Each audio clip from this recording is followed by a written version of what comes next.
Hello বন্ধুরা, চলে এলাম আমাদের মন্দারমণি, তাজপুর আর দীঘা ঘোরার পার্ট 2 ব্লগ নিয়ে।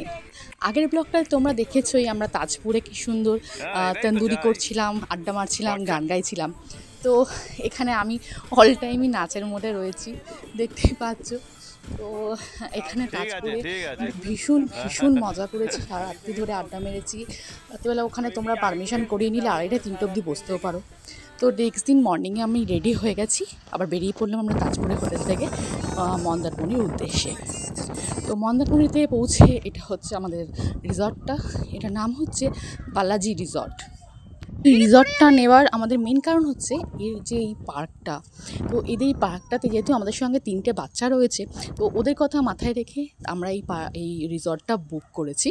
তো এটা সত্যি করে আমাদের ডিসিশনটারও খুব ভালো হয়েছে, কারণ বাচ্চারা এখানে ভীষণ রকমভাবে এনজয় করেছে।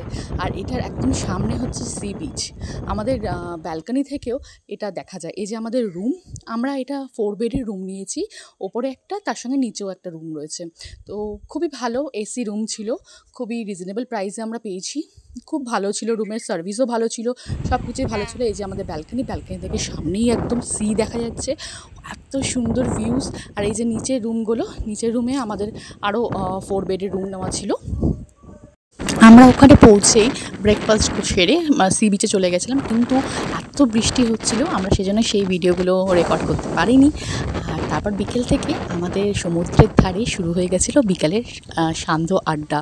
এত সুন্দর পূর্ণিমার রাতে সমুদ্রের ধার, মানে অসাধারণ লেগেছে বন্ধুরা, সত্যি করে। তার সঙ্গে ঝিরিঝিরি বৃষ্টি আর আকাশে পূর্ণিমার চাঁদ, দুটো একসাথে, সমুদ্রকে অসাধারণ সুন্দর লাগছিল।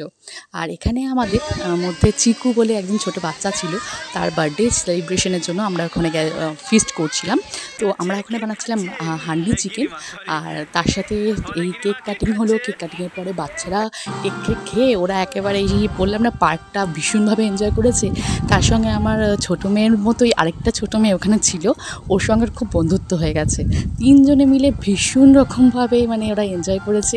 আমার 2টো মেয়ে, ওই বাচ্চা মেয়েটা, তার সঙ্গে চিকু। তো ওদের এনজয় করতে দেখে আমাদেরও খুব ভালো লাগছিল যদিও। আর এদিকে চলছিল আমাদের বড়দের পার্টি। তো আমার হাজব্যান্ড এখানে ডিজে, ঠিক আছে, তো ও গান সেট করছিল। তারপরে আমাদের নাচ শুরু হলো, সেই যে ধুমাল মস্তি, সত্যি করে এত ভালো কেটেছে সন্ধ্যাবেলাটা, এত মানে মেমোরেবল একটা টাইম হয়েছে, খুব ভালো লেগেছে আমাদের। আর সত্যি করে হোটেলটাও, আমাদের যে হোটেলটা নেওয়া হয়েছিল সেটা এত ভালো, ওখান থেকে আমাদের সব রকমের হেল্প করা, সব রকমের মানে আমাদের অ্যারেঞ্জ করে দেওয়া, সব কিছু ওরা করে দিয়েছে। এই যে আমাদের হান্ডি চিকেনটা দারুণ হয়েছিল। হান্ডি চিকেনটা আমরা খেয়ে নিয়ে তারপরে ঘুমাতে চলে গেলাম। পরের দিন ভোরবেলা উঠে দেখি সমুদ্র একেবারে আমাদের দোরগোড়ায় এসে পৌঁছেছে। তো এত সুন্দর ভিউজ লাগছিল। সকালবেলা আমরা ব্রেকফাস্ট করে ওখান থেকে আবার বেরিয়ে গেলাম দীঘার উদ্দেশ্যে। তো আমার এই ব্লগটা কীরকম লাগলো বন্ধুরা, নিশ্চয়ই তোমরা জানিও। নেক্সট ব্লগে থাকবে আমার দীঘা ঘুরতে যাওয়ার এক্সপিরিয়েন্স। তো তোমাদের যদি রিসর্টের কোনো রকমের ডিটেলস চাই বা কোনো কিছু চাই, আমাকে নিশ্চয়ই জানিও কমেন্ট বক্সে। তো বাই বন্ধুরা, আজকের মতো বিদায় বন্ধুরা, আমরা মন্দারমণি থেকে চললাম এবার দীঘার দিকে।